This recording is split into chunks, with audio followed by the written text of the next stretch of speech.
Hello hi friends. నాకు sir అవినాష్ని లేపి నేను ఇద్దరు మగవాళ్ళ గురించి మాట్లాడాలనుకున్నాను అని అంటానే, సార్ నాకు తెలుసు సార్ అంటాడు. ఏంటి అది పృథ్వీ గౌతమ్ గురించి వాళ్ళిద్దరి మధ్యలో ఏం జరిగింది అని చెప్పమంటే, సార్ పృథ్వీ అండి వాడు అని అన్నాడు. తర్వాత ఉండి ఏం పీక్తావో పీక్కో అన్నాడు.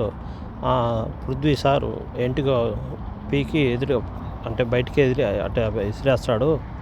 కరెక్టే కదా, నువ్వేం పీకుతా ఉన్నావు, తను పీకి చూపించాడు. అది నీది తప్పే తను తప్పే అని నాకు సార్ చెప్తాడు. సార్ వైల్డ్ కార్డ్ ఎంట్రీ వాళ్ళను ఇంటి నుంచి బయటికి పంపించాలని వాళ్ళు ఒక ఫ్యాక్ట్ కూర్చారు, అందుకోసం నాకు కోపం వచ్చింది. అవును, అది తప్పు ఏమైంది? అది నా దృష్టిలో తప్పు సార్ అంటే, ఆ పొజిషన్లో ఎవరున్నా కానీ ఒకవేళ గౌతమ్ కృష్ణ పృథ్వీ కాకుండా గౌతమ్ కృష్ణ వీళ్ళతో పాటు ఫస్ట్ నుంచి ఉండి పృథ్వీ మళ్ళీ వచ్చింటే వైల్డ్ కార్డ్గా వచ్చింటే అప్పుడు ఏముండు, అది ఎవరికైనా ఫస్ట్ నుంచి మనం ఉన్నాం కాబట్టి మనం కప్పు కొట్టుకోపోవాలి. బయట వైల్డ్ కార్డ్ ఎంట్రీ వచ్చి వాళ్ళు కప్పు కొట్టుకుపోతే మనం ఎందుకు ఉంటాము అనే ఆలోచన వస్తుంది. అందుకే అలా ఆలోచించి వీళ్ళు అన్నారు. నా పాయింట్ ఆఫ్ వ్యూలో చెప్తున్నాను. వీళ్ళ గ్రూప్లో ఎవరు నామినేషన్ చేయలేదు, వీళ్ళు గ్రూపిజం ఆడుతున్నారని నా గౌతమ్ కృష్ణ అంటాడు. అయితే నువ్వు రోహిణికి సాయం చేసావు కదా, అది గ్రూపిజమే కదా అని. సార్ నేను ఎప్పుడో ఒకసారి చెప్పి చేసింది.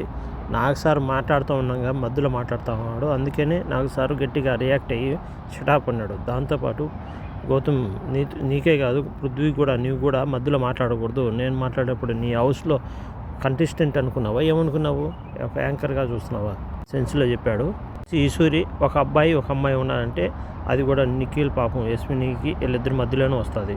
పర్సనల్ విషయాలు ఇక్కడ ఎందుకు వస్తున్నాయి?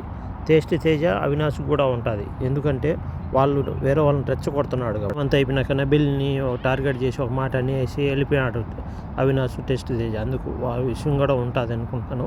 ఈ వీడియో మీకు ఎంతమంది వస్తుంది లైక్ చేయండి, కామెంట్ చేయండి, సబ్స్క్రైబ్ చేయండి, షేర్ చేయండి.